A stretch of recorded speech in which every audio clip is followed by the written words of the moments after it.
This is a follower submission. This is titled, Am I the Astronaut for Getting Mad at My Sister-in-Law for Being Late for My Wedding by Letting Her Husband Turn My Wedding into a Makeshift Family Vacation for his family? That sounds complicated and shitty. I got married to my husband back in April 2021. We had a makeshift wedding that we planned ourselves. My husband proposed to me at the foot of a waterfall on vacation after asking my father for my hand in marriage, as he is a semi-traditionalist and wanted to ask my dad. He didn't get on one knee or anything, just hugged me from behind and presented me the ring. Of course, I said yes. Well, we had a place for the bridal party all set for the wedding, as well as the pastor who was marrying us and one of the two photographers all on site. Well, about a week before the wedding, my brother-in-law's family felt it was unfair for him and my sister-in-law and nephew to be in the city where we planned our wedding without them. I'm going to red flag that. We chose a destination wedding in a popular vacation spot, and they wanted to go too, even though they were not invited to the wedding. We kept the wedding small with just our immediate family and best friends. We each had 3 in our bridal parties, including the best man and maid of honor. My brother-in-law in question wasn't even at the wedding party, but was invited as he is my sister-in-law's husband. My brother-in-law's family rented a place for them to stay and had my sister-in-law stay with them instead of with us. Our wedding was supposed to start at 2 p.m. with a rehearsal at 10 a.m. Again, the wedding was a makeshift thing planned by ourselves to save money.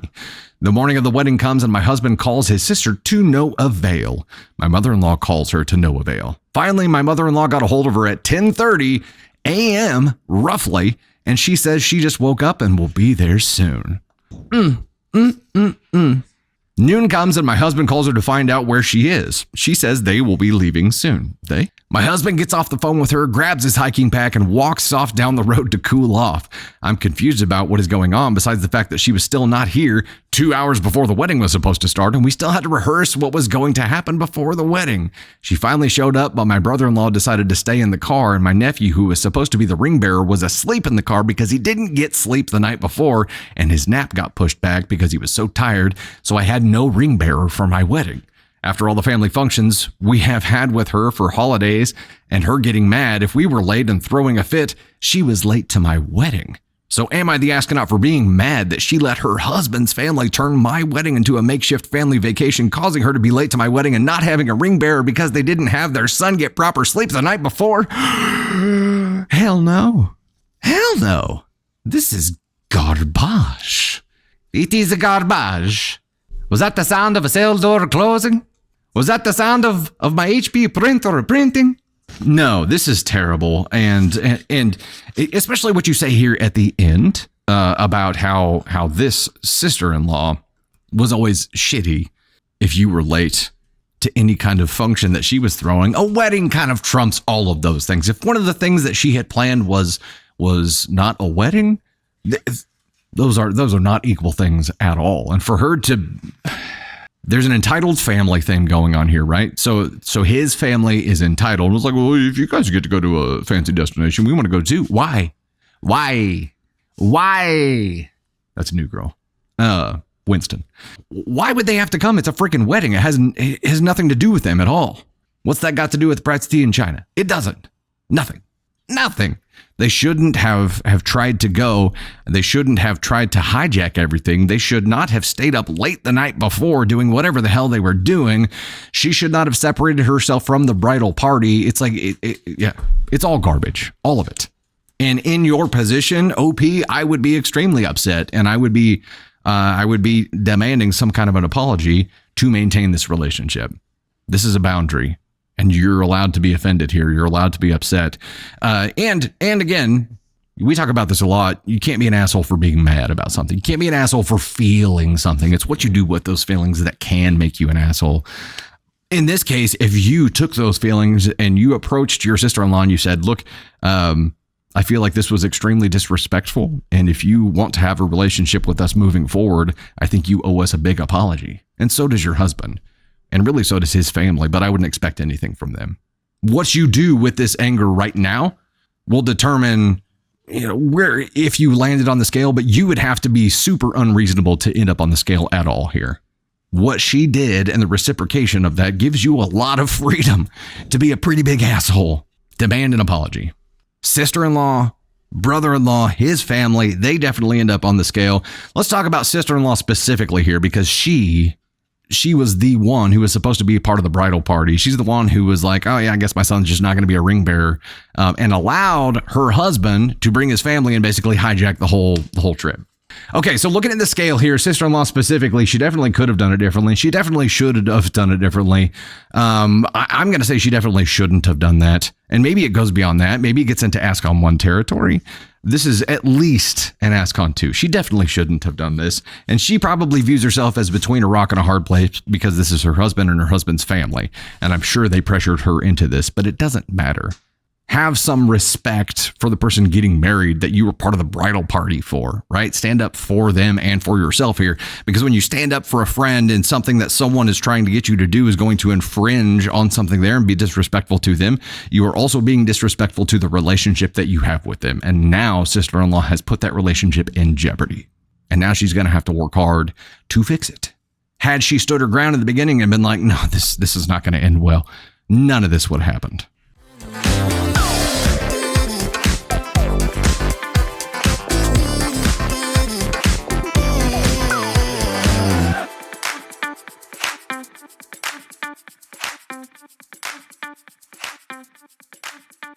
This one is titled, Am I the Astronaut for Calling My Sister a Powder Whore? A whore? The H is silent. Wahur. I'm 18 female. I live with my parents and my sister, Joanne, 23 female.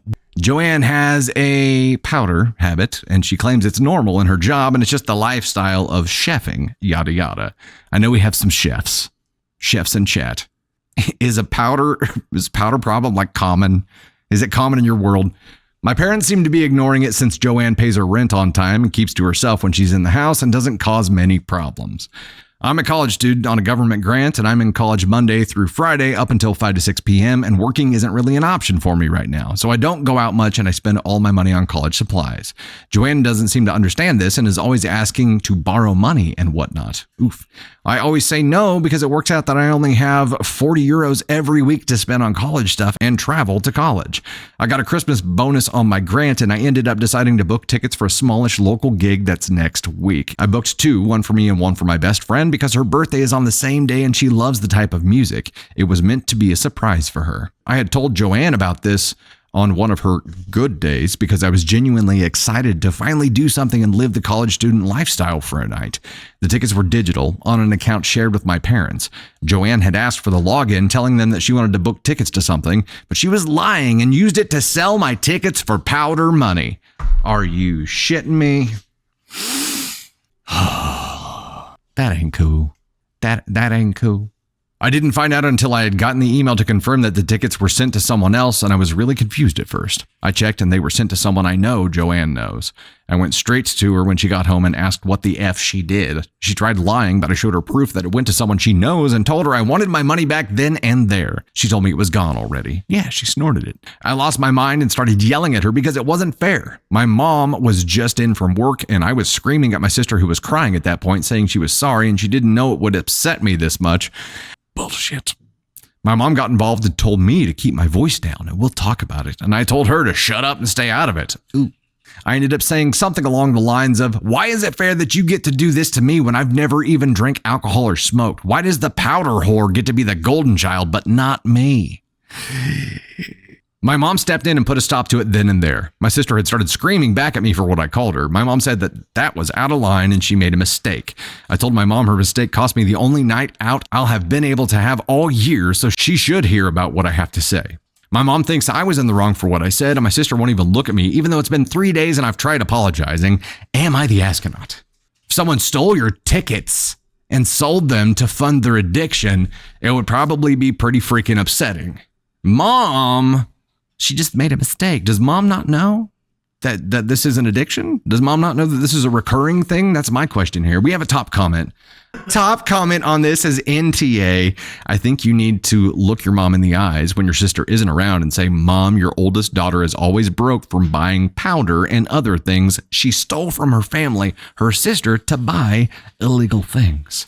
Saying that she just made a mistake is unfair and disingenuous. The longer you wait to acknowledge her problem, the worse it will get. She ruined my only night out and a birthday gift to a dear friend. You can try to sweep all of this under the rug, but it won't stay there. For sure it won't stay there. For sure it's not going to stay there. It is not going to stay there at all. If your sister stole your tickets and sold them so that she could fund her habit, I don't think it matters what the thing is. I don't think it matters what she sold it for. The fact that she has an addiction that is controlling her behaviors is the issue here, right?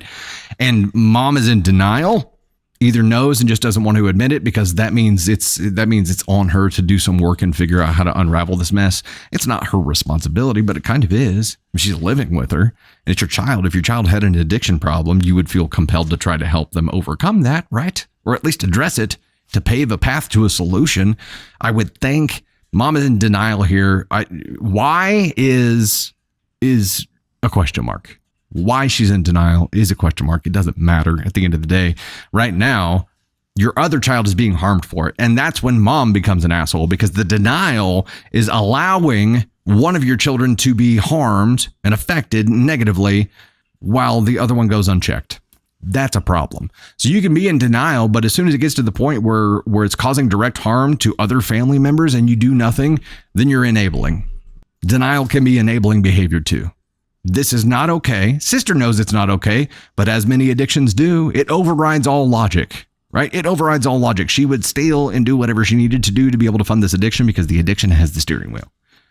Mom, in my opinion, is one of the major issues here because she's enabling. So the question here, am I the astronaut for calling my sister a powder hooer? No, you are not the astronaut at all for calling her that. That's what happened. I mean, you can call her it doesn't matter. You're not the astronaut for saying what you said. Mom, I mean, clearly sister she's the addiction is overriding all logic. It is in control. Obviously, she's in ASCON 1 territory right now. I want to talk about mom though, because the denial that is allowing all this crap to happen is the main thing where there needs to be a pivot and there can actually be a path to a solution. The quickest path to a solution would come from a behavior change with mom, in my opinion. Andy says addiction is super hard on parents of addicts. Mom isn't correct to side with the addict, though. Yeah, agreed. I mean, I'm looking at what are the possible routes out of here. It is unlikely that sister is going to, of her own volition, be like, you know what? Yes, I'm an addict. Let's address this. I want to start a path to healing. It's highly unlikely because the addiction has the steering wheel. It is highly unlikely that sister is going to have any weight to create some change here because she just said what she said and mom just let denial kick in and be like, you're out of line. Really? That's the part of all this scenario that's out of line, mom. She's not, I don't think mom is evil for the denial that's happening here, but I think it is you definitely shouldn't be doing this. You definitely shouldn't have denial right here because that is not going to fix the issue. It's not. And it's just going to get worse. Mom probably is going to be in denial until the older sister with the powder problem does something to mom that puts the whole family in danger, like uses the rent money or something, steals the car. It's going to have to be a huge amount of direct pain for mom. We know that now. Indirect pain isn't going to work. The indirect pain that happened to her other daughter wasn't enough for her to create change. So it's got to be greater pain than that. It is going to take this thing escalating to the point where it causes her direct pain, and then it will change. It is definitely a should not have done it. Definitely shouldn't have done it. Definitely yes. Definitely no.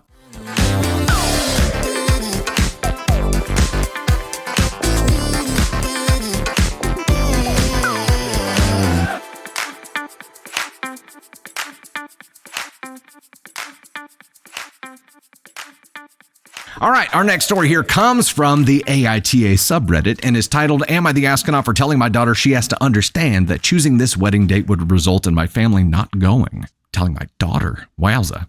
2-ish years ago, my brother, my nephew, and my mother were in a car accident. My mother died instantly, and my brother and nephew passed away the next day. Holy crap, that's a heavy way to start.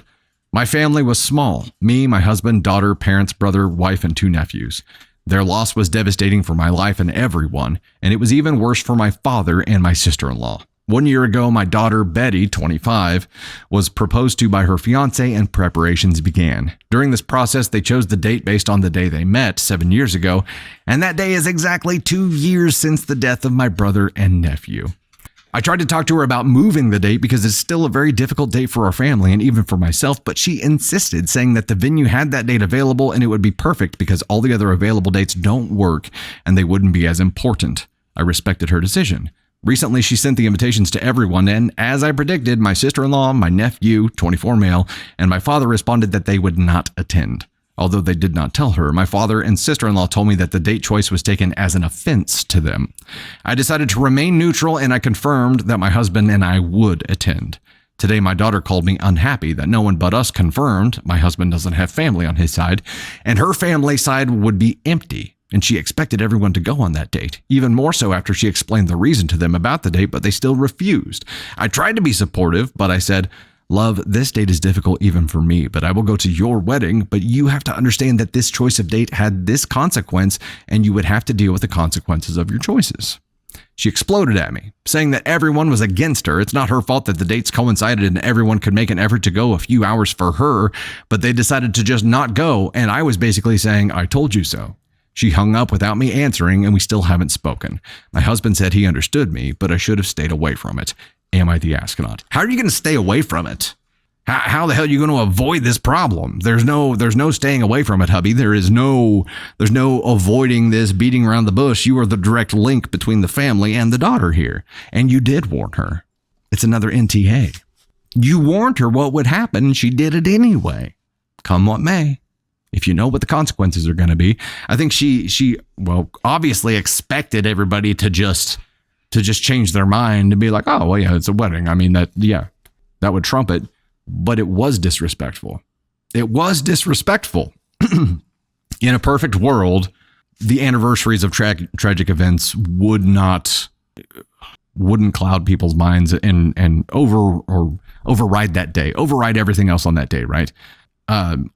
It was 2-ish years ago, though. I mean, you've got to be respectful of giving people some time. It's not okay. And what she basically said by choosing this, knowing the consequences, because mom warned her ahead of time, was my wedding is more important than their deaths. Eek. That's not cool. And people took offense to it. But she was warned. I think the fact that she still went through with it, and I get it. Like they had limited choices for dates. I get it. But that date wasn't a choice. And this is why. Change the date, girly. Change it. That's it. That's the solution here. Find a different date, daughter. It's it. And mom, OP, in your position here, I think it would be in your best interest to try to present a solution to this problem, to be like, look, if you chose a different date, the whole family would be there. You've got some apologies to make now for trying to choose this date and trying to cram it down everyone's throat and essentially saying that your wedding is more important than the anniversary of their deaths. Not cool. Apologize, pick a different date, and everyone can be happy. That's it, right? That's the only solution here.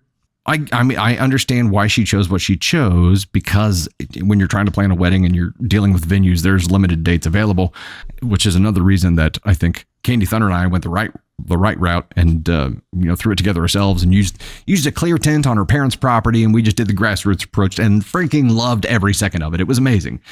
Dealing with vendors and that kind of crap, that stuff just gets complicated and dates become complicated. I understand that they saw this date and they were like, oh, we could choose that and it would be an anniversary of when we first met or whatever. But it's another anniversary too.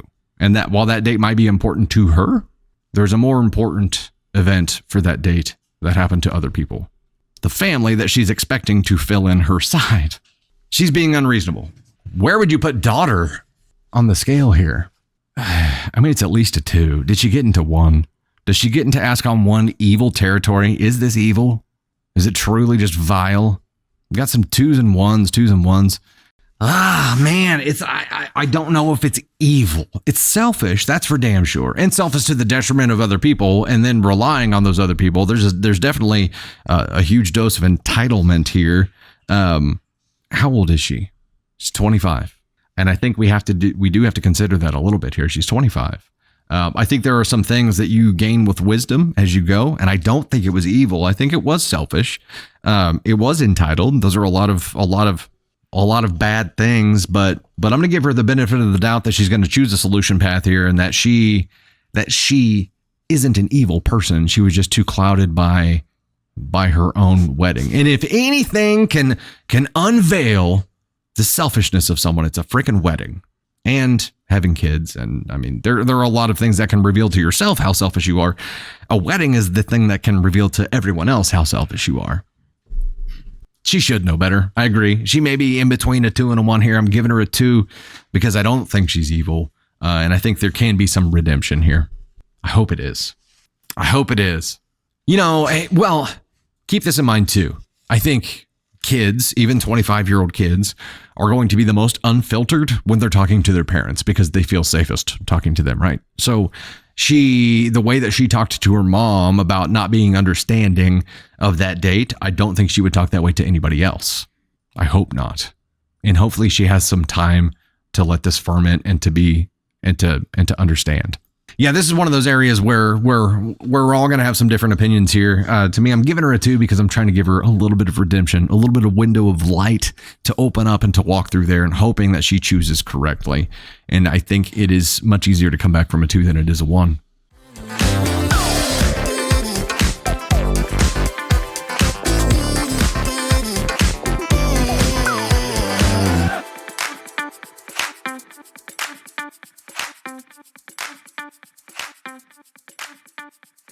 Okay, the next story comes from the AITA subreddit and is titled, Am I the Astronaut for Leaving My Own Birthday Party?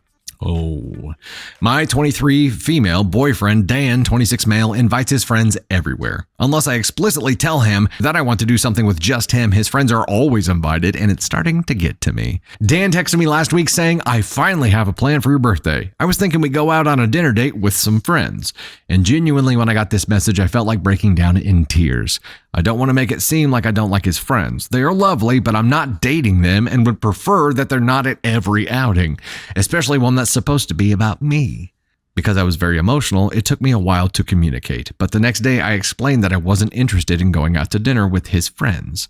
I told him that it's nice to see them once in a while, but they're his friends, not mine, and when they're always invited, it makes me feel like I'm not good enough and that he's not particularly interested in spending alone time with me. He apologized and, to his credit, did take the evening off from work to spend with just me. But then today, the birthday rolled around. We pulled up to the restaurant and I saw his friend's car in the parking lot. Dude. Immediately, I got upset. I told Dan that he completely disrespected me and hurt my feelings by not respecting my wishes for my birthday. He told me that I was being dramatic, that it was just dinner, and that his friends were only there because he felt uncomfortable uninviting them, but would make an effort to make more plans with just me. Okay, I'm going to go ahead and do this. We're doing another red flag. We're also going to do this. He gets the Brozo Award right off the rip. He chose who to make uncomfortable, and it was his girlfriend. I was on the verge of tears, so I told Dan to just go inside without me. Then I called an Uber and went home. Good for you. My phone was flooded with messages. Dan's friends were asking if I was okay. He was texting me saying I was immature and the asshole for leaving him there. In his mind, I should have stayed and put on a show for his friends, and we could have talked about it later. We haven't spoken since, and I really don't know how to proceed from here. Am I the astronaut? No, you're not. He's 26. He's 26. He needs to be able to function in public without his boys. You know what I mean? I understand he loves his bros and they like to hang out. But dude, if you can't explain to your friends that this is your girlfriend's birthday dinner and she wants to do it with just the two of you and do that and them not be understanding, you got some growing up to do. You got a lot of growing up to do. Also, you kept it a secret. You kept it a secret from your fiance. You intentionally withheld this information from her until you got to the restaurant. So on her birthday, I'm talking to boyfriend right now, not OP. On her birthday, your girlfriend's birthday, this girl you supposedly, I'm assuming, love or say that you do, on her birthday, drove her to a restaurant and surprised her by doing the opposite of what she asked you to do. And then called you immature, said that your feelings weren't valid. This guy gets the AskCon1 Brozo Dumbass Dipshit Award. Man-child. I'm assuming if he can't do anything without his bros, he chose to make you uncomfortable rather than his boys. It shouldn't be like that. If they're really your boys, they'll understand, right? They'll understand. You chose to make your girlfriend uncomfortable on her birthday rather than making your boys uncomfortable on any other freaking day in the year. It's just another day to them. Like you said, it's just dinner. It is to them. It wasn't to her. He made his choice. OP, he made his choice. He's probably too big of a coward now to be like, yeah, I made my choice. I guess that means that we shouldn't be together. So he's leaving that action to you. Whatever. Get the hell out of there. Run.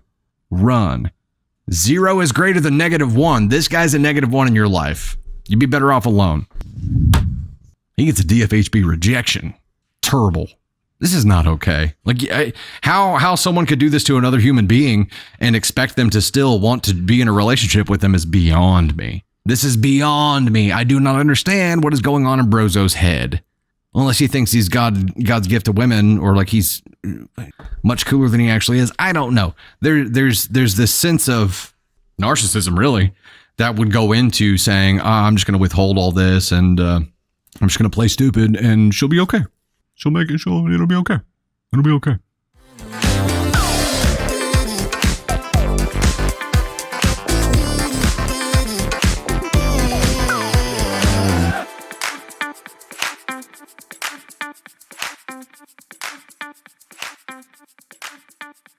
Am I the astronaut for yelling at my roommate over dishes?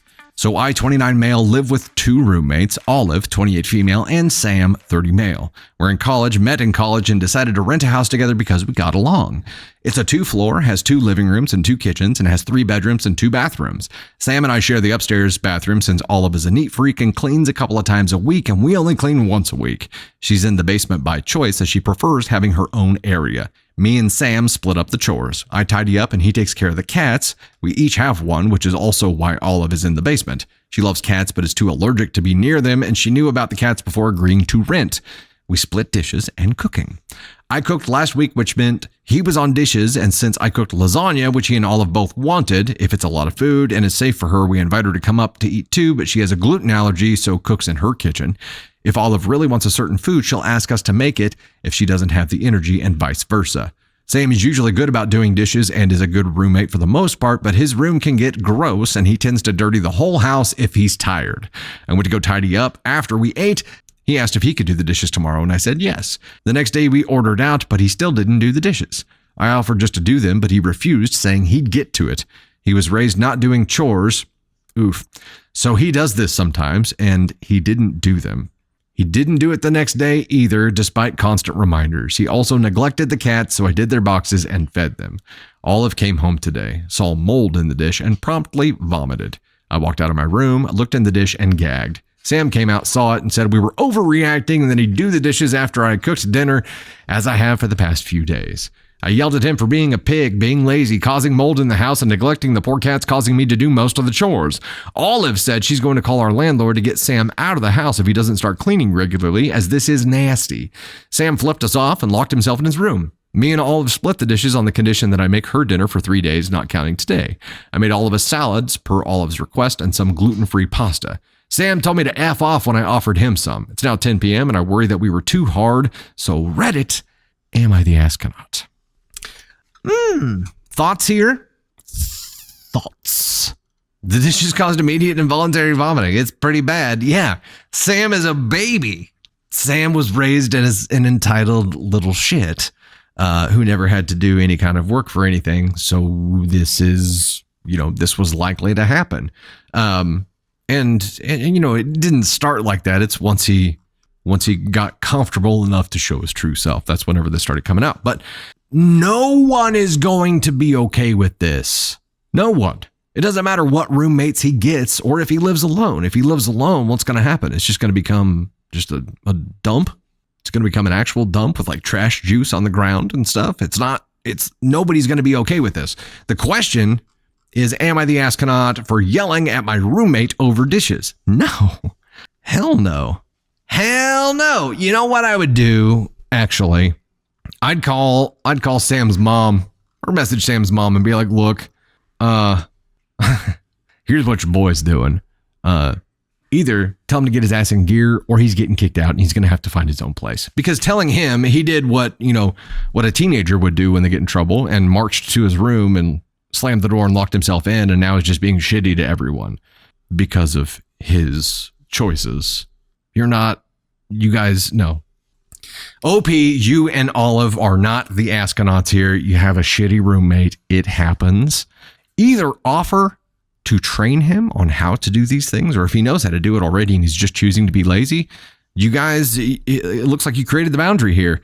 Set an amount of time on it, right? Give him a chance to turn this around because pain creates change. But say over the next 30 days, you're on probation, bro.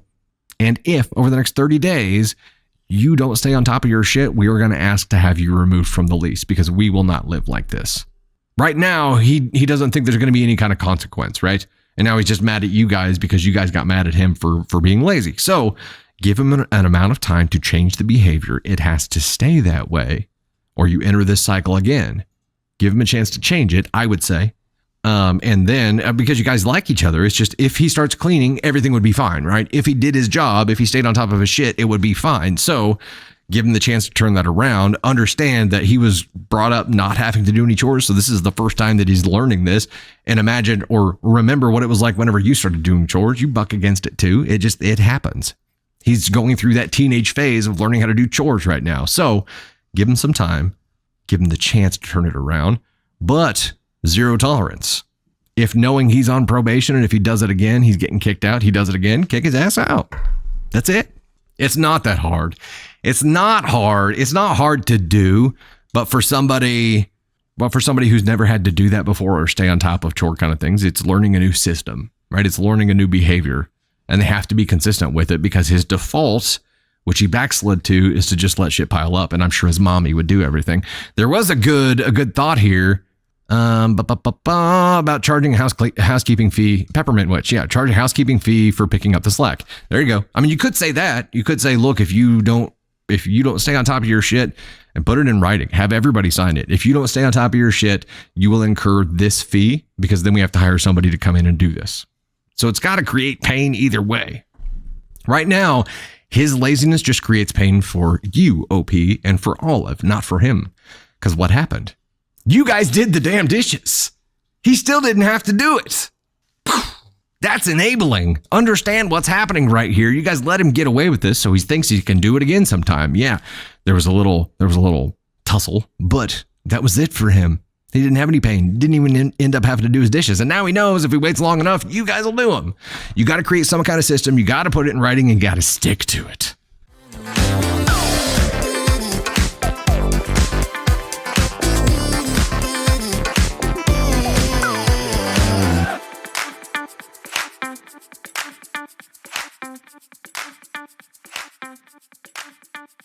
All right, this story is from the AITA subreddit as well and is called, Am I the Astronaut for Rejecting a Baby Name Suggestion from My Mother-in-Law After She Claimed It Would Serve My Daughter Better in the Future?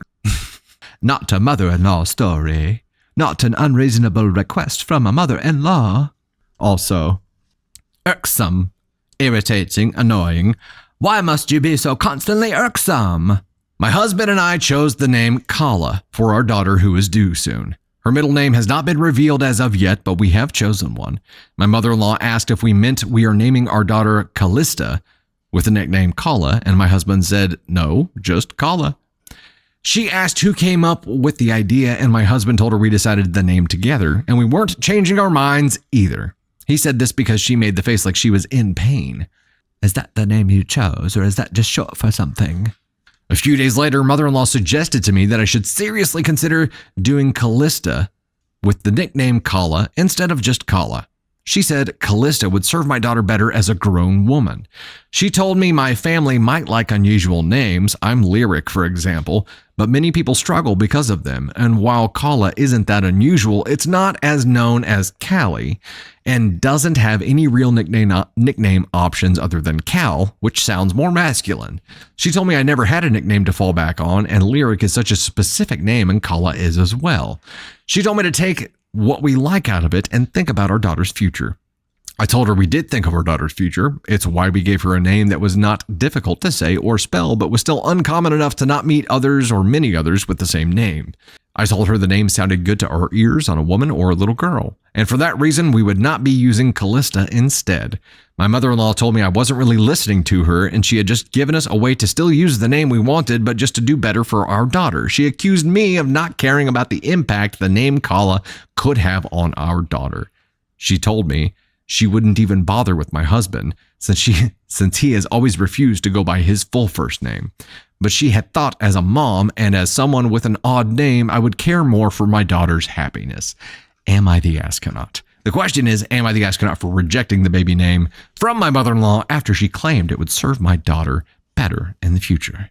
No, you're not an astronaut for not using the name that your mother-in-law strongly suggested. And it was strong. It was strongly suggested. And Kala is Calla. Callista was Calista. Let's talk about mother-in-law for a second, though. Mother-in-law, the way that she approached this, I love if someone doesn't accept your suggestion, saying, "Oh no, you're not listening to me." That's her reaction if she doesn't get her way. "Oh, you must not be understanding me clearly. Please try to listen closer." No, mother-in-law, I'm pretty sure that we heard you perfectly. We understand what you're saying. We're just not accepting that suggestion. Sorry. The suggestion box is closed. And thus begins the lifelong battle of mother-in-law trying to control everything. I would like to know, I wish this was a follower submission. I'm curious how controlling mother-in-law was during the wedding, which is, usually the first indicator of how controlling they're going to try to be for the rest of your lives.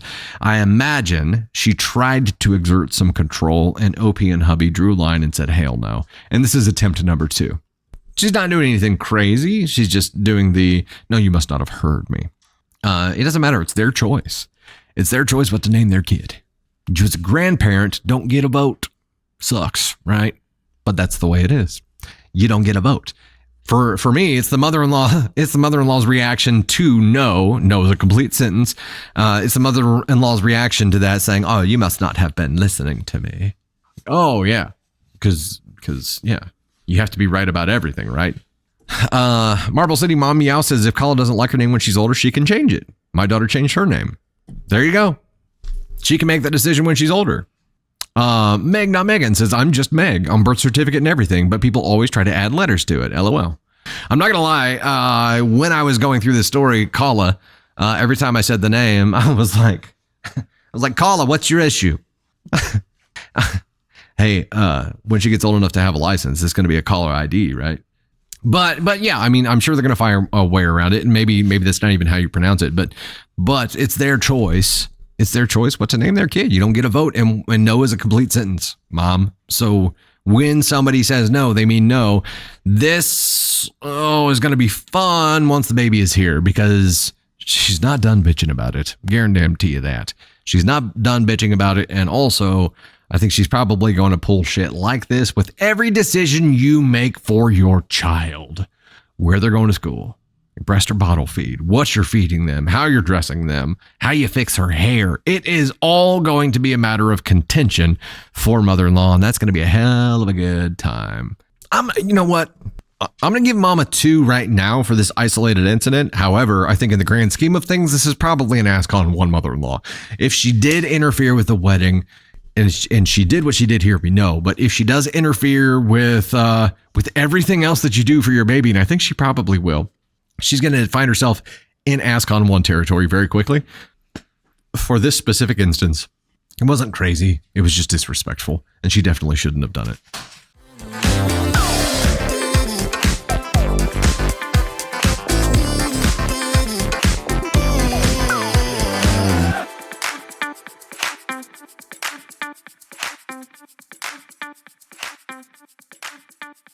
Best of Redditor update story here. This one is titled, Am I the Astronaut for Bailing on Anniversary Plans with My Boyfriend Last Minute for a Friend's Emergency? My boyfriend, 21 male and I, 20 female, had fancy dinner plans and tickets to the movies to celebrate our 1-year anniversary. We were both super excited about it and had planned it a while ago. However, an hour before our reservation, I got a message from my close friend. He texted me saying he was having a family emergency and he needed some support or someone to talk to right now and asked me to come over. I've been friends with this person for years, and I've always been there to support him and cheer him up as he has some family and home issues. So I called my boyfriend who was driving back from work to tell him we'd have to cancel because I have to go be there for a friend, and he got mad even though I told him it was out of my hands. I then hung up because I didn't want him to carry on driving and being on a call, especially if he's angry, and said I'll speak to him later. Cut to me coming home a few hours later, and he was pissed. We then got into an argument, and he said that I prioritized another guy over him and that my friend is a grown man who could have waited until the next morning to have me come over. He also got more mad when I couldn't tell him what the emergency was that ruined what was meant to be a special day, even though that's my friend's personal information and it's not my business to share. I felt that it was very insensitive of him to not understand why I had to go and be there for a friend of mine. And yeah, we lost a bit of money for tickets, but we can just reschedule. But I can see why he's frustrated, as it's our first anniversary and he had planned it a while ago. Plus, I got angry at him for being insensitive, which only heated the argument and made it worse. It's been a few days since the fight, and he's still being frosty to me, waiting for me to apologize, and now I'm thinking about it. I'm not sure if I handled it right. Am I the astronaut? We've got some relevant comments here, and how many updates? 2 or 3 updates. Okay. We've got some stuff to go through here. We've got some stuff to go. I have questions. And at the beginning of the story, I'll tell you right now, at the beginning of this story, I kind of felt like the boyfriend was the asshole. Finding out that the friend was a dude does change things. It shouldn't, but it does. I think there's people who have friends of the opposite sex have to have understanding partners. And if they're partners, if that makes them uncomfortable, they have to do even more work to overcome that, right? So I feel like she has more of a burden to be explaining things, especially because it ruined this date, but then it's a private issue there, and I understand that too. So it's a complicated situation. There's nothing easy about this.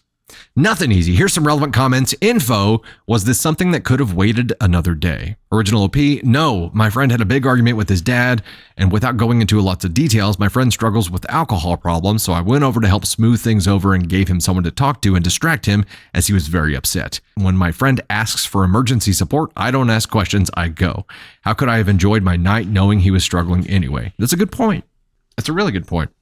Comment, girl, let me tell you this right now. That boy is using you. If he has an actual emergency, like needs a ride to the hospital, or his parents both just died, or he's depressed, or he's so depressed he's standing on a ledge and needs a friend to talk him down, that's one thing. But if he has a fight and it might cause him to drink, F that. That's not an emergency. I was married to an alcoholic. One of the many things you have to learn in any relationship with someone who struggles with alcohol problems is that it is their struggle. If you keep letting them use you as a crutch so they won't drink, they will keep abusing that power over you, and then they will blame you the minute you turn your back and they take a drink. His fight with his dad, that's his problem. Him wanting to drink, also his problem. You cannot and should not always be at his beck and call to keep him from going on a bender. It's not healthy, and you're not helping. You're actually enabling by letting him think that you are always available to be a barrier to drinking. He needs to be able to not drink on his own.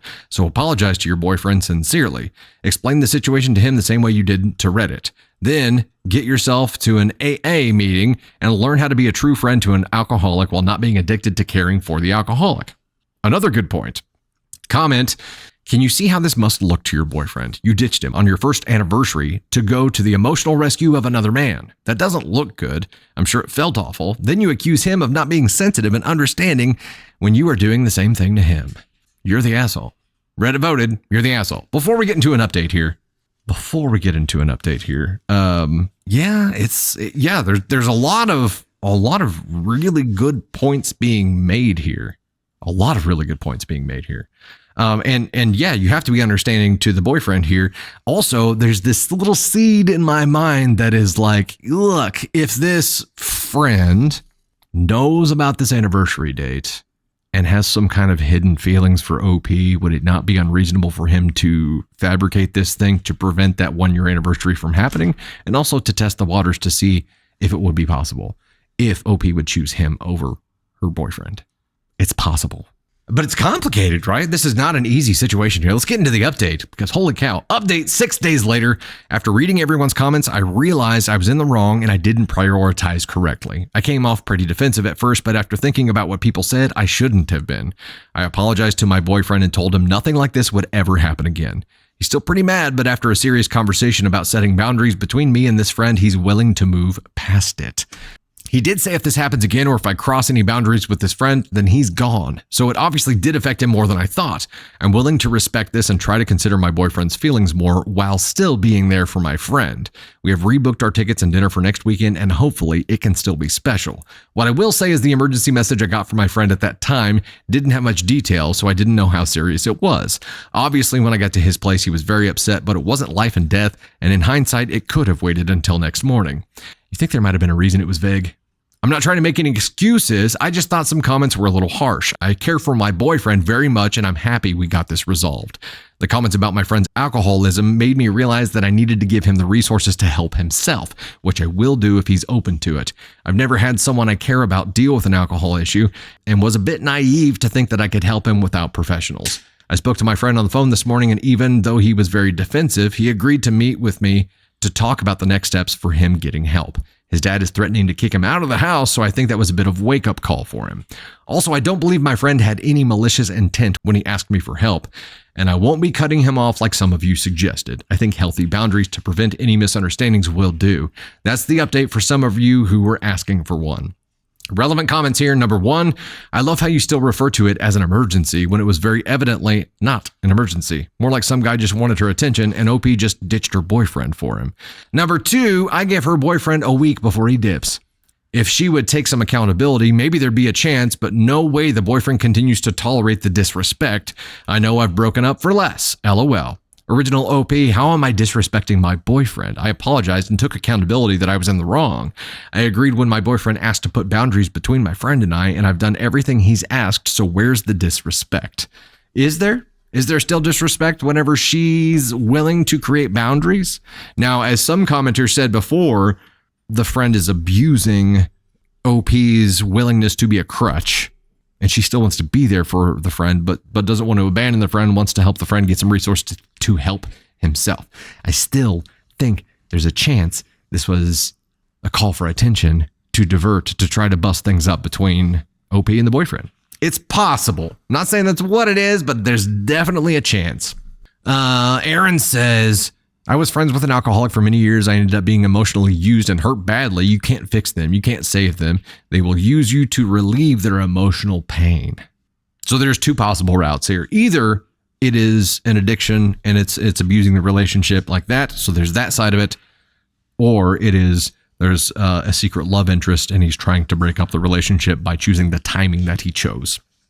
We have more. We have another update. Okay, update 2. Am I the astronaut for bailing on anniversary plans with my boyfriend last minute for a friend's emergency 7 days later? I wasn't going to update again, but people were asking for one and everything kind of went to shit. Me and my boyfriend went over to my friend's house to talk about getting professional help and they kept throwing little digs at each other throughout. It ended up escalating to a full-blown argument between them, and I'm not gonna lie, they were getting into each other's faces and I didn't really know what to do. I ended up dragging my boyfriend to leave and we went back home where we had a pretty big fight. During the argument, my boyfriend snatched my phone and saw texts my friend was sending me apologizing about arguing with my boyfriend and asking if I was okay. My boyfriend just kind of snapped and said, you either never speak to him again or we are done. I stated that's so unfair when literally the day before we were moving on from this and I just want to just come to a compromise. He said he was really hurt that I'm not taking the relationship as seriously as he is. To skip a lot of back and forth, we couldn't agree and decided to break up. I didn't actually think we'd break up over this, so I was kind of shocked, but if he wants to throw our relationship away because of this, then fine. I obviously feel pretty down about it. Before this, we never really had any problems, and now it's over because of some shitty decisions that I apologized for. But then I would feel so guilty if I dropped my friend who's struggling when he's always been there for me, especially during a tough time in my teens. My boyfriend clearly didn't believe in me when I said I would never prioritize anyone over him again. I think what some of you guys said was right. The damage was already done and I didn't want to accept it. It's possible. I tried to speak with my boyfriend the next couple of days, but he didn't want to hear anything I had to say, which made for a very uncomfortable few days living together. I'm going to stay with a friend for 2 days as she was looking for a roommate anyway. A part of me wants to try to reconcile with my ex-boyfriend, but then a part of me knows I should just let it go, and I'm not going to be happy going no contact with my friend, and he's not happy with the friendship. Even if I wanted to go no contact with this friend, it wouldn't have worked as he's in my friendship circle, and he would be at all of our get-togethers and try to talk to me anyway. A part of me is confused about my friend now. He provoked my boyfriend when he knew we were up on rocky grounds. I hate that I'm having to question a friendship that I've had for years, but I did say I would give him the benefit of the doubt this time, and maybe I'll end up regretting what we'll see. That seed that was planted earlier is just sprouting now. However, he's now started AA meetings, which I'm proud of for him, and I'm hoping he sticks with it. He's apologetic about the role he played in our breakup and says he's going to get his shit together and be a better friend to me. Anyway, I think I'm just going to take some time for myself, process everything, and going to be single for a little bit because it's actually too much stress. Comments tear into Original OP's predictability. She replies to a lot of comments still defending the friend. Number 1, make a list, tally, or whatever every time you canceled with your ex for him. Every instance that you can remember, mark it in some way. When that's done, do the reverse. Mark how many times you canceled with a friend for your ex. Original OP, no, I appreciate you giving advice still, even though I effed up. Canceling on my ex wasn't a regular thing. A handful of times maybe. It's hard to remember, to be honest. Comment number 2, have you spoken with your brother yet? Curious about what he makes of the situation. Original OP, yeah, my brother tore into me. He thinks I was way too trusting of my friend. He said just because he was a good friend doesn't mean he still is, and I should no longer speak to him because this was intentional. He lectured me for ages, to be honest, but that was the gist of it. He understood why I wanted to defend my friend, but he said I effed up badly. So yeah, he was also disappointed in me for ruining a good relationship. He liked my ex a lot for a clingy asshole. So yeah, he didn't hold back. Now, he said I should be careful about how my friend is going to respond to this, especially if he's still a bit unstable. Yes, I showed him all the posts, and yes, I told him about the jokes. He was honestly a little speechless when I told him, but yeah, he said it was too fresh to be making those jokes. That he was trying to get my ex on purpose, and that me not choosing a side, which is choosing a side, is a relationship killer. And that's why he said the friend has got to go, because he knows what he's doing, and I'm not holding my own. Another comment, you're not very bright, are you? Don't watch a lot of drama movies. A blind bat could see this shit clearly from a mile away. Original OP says that's easy for you to say when you aren't in the situation, when it's someone you've grown up with and thought you could trust. Another comment here, lady, everyone on the internet and even your own damn brother is telling you this friend of yours is no good. His own father wants him out of the house for Pete's sake. Yet you're still over here being buddy-buddy with this guy. I think the only way you'll have a romantic relationship without dropping this guy is by having a relationship with him, which I guarantee will be your doom. He's a clingy asshole alcoholic, and he's not going to stop drinking because he definitely hasn't hit rock bottom. The opposite. He had a little win in getting rid of your ex, and now he knows you'll always pick him. Reading your replies to the comments is amazing. You keep putting blame on your ex-boyfriend. You keep stomping on someone who you already hurt so much, and you keep blaming him. Wow. I do love happy endings. Maybe your ex will be happy. Original OP, I'm not blaming my ex. I know this is mostly my fault, but at the end of the day, he ended the relationship by giving me an ultimatum days after we discussed how we were going to move past this. Yeah, but OP, then new stuff happened. Like your friend got up in his face. I didn't even get a chance to show changed behavior. Obviously, I feel guilty that I hurt someone I really care about, and I'm hurting too, but what's done is done. OP eventually has some realization. Comment, see, the thing is, everyone was telling you this repeatedly and you kept blaming your ex, and it looks like you still do. You don't own any of this at all. You owe your ex a huge apology, but you ignore it because he won't talk to me and you clearly think you were still right. Original OP's response, I don't blame my ex and I do owe him an apology, but I don't know if that might make it worse. He may just want to be left alone. Yeah, I just really wanted to believe in my friend, but obviously it's looking like I was wrong. I no longer want to speak to my friend. How do you suggest I tell him that? I've just been ignoring his calls the last 2 days. Like, should I just go speak with him about everything and bring someone with me? You've succeeded in scaring me a little bit, and I no longer know how he's going to react. But I've also got to try to keep things as pleasant and civil as possible because we have the same friend group, and I'm still going to see him often. Of course I feel sympathy for my ex. Of course I do. As I said, there's no excuse. I'm obviously so upset with my friend, and if I could have it my way, I would never see him again. But we have the same friends. We hang out in the group all the time. I'm allowed to acknowledge how awkward that is going to be. Yeah, I'm going to apologize to my ex for what I did and how I hurt him. Even if he doesn't respond, I want to give him that closure. Commenter responds, do it over text. Tell him you've thought about it and you can't forgive him for ruining your relationship. Keep it about that. If you can, try to get him to admit he did it on purpose. That way you have proof for your other friends. Also, I'm sorry I scared you. But this world can be a bad place with bad people in it. Sometimes fear is a gift. It can keep you alive, but it's panic that will get you killed. Keep calm and don't panic. And for the love of God, don't let him be alone with you. Another comment here. Guess then that there's no chance of reconciliation for you and your ex. OP, I'm not sure. I don't think so. I would want to, but it feels like the damage is done and this would hang over our heads. I don't know if he would even ever talk to me at the moment. That feels cowardly to me. on OP's part. This feels like OP is just like, I don't want to risk getting hurt by apologizing and or trying to reconcile, so I'm not going to do it. It feels cowardly. That's what it feels like to me. It feels like, I don't know how your friend's going to react here either, but it is going to be awkward. If you couldn't get the friend to admit that he did this intentionally and that it was because of some kind of romantic interest or whatever, for whatever the reason was, if you can get him to say that, the friend group needs to know about this. Because if you have no chance of avoiding him because he's a part of the same friend group, then those people and proxy need to know what's going on here as well, because they need to know if they're walking into an awkward situation. You owe your friend group that, right? You owe that. I think what I get vibe-wise from OP here is that she doesn't like to risk getting hurt. And there's a risk of getting hurt whenever if she put herself out there again and tried to reconcile. There's a chance that he could say no, so she's not going to take that chance.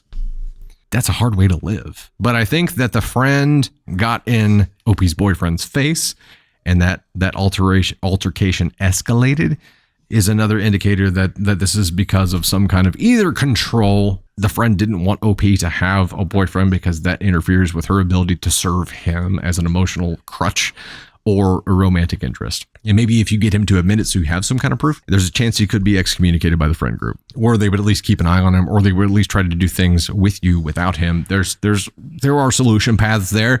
It sounds like OP is afraid to test solution paths. Fear of rejection, whatever it is. The initial question was, am I the astronaut for bailing on anniversary plans with my boyfriend last minute for a friend's emergency? We know now, yes. But OP was also duped by this friend and was used by this friend. So the friend abused the relationship, abused the connection that they have to try to get her away from the boyfriend. We still don't know if it's a control or romantic interest kind of thing. I think she's in it too. She definitely should not have done this. She should not have done this. She was being naive, but she should have seen what was going on here. And I understand you have some friends that you're ride or die for, right? Everybody has those friends where they don't have to give you an explanation. If they say, I need you, you go. One of those ride or die friends abuses that friendship and abuses that connection, then they can't be that way anymore, especially if they're directly trying to interfere with your life and blow it up.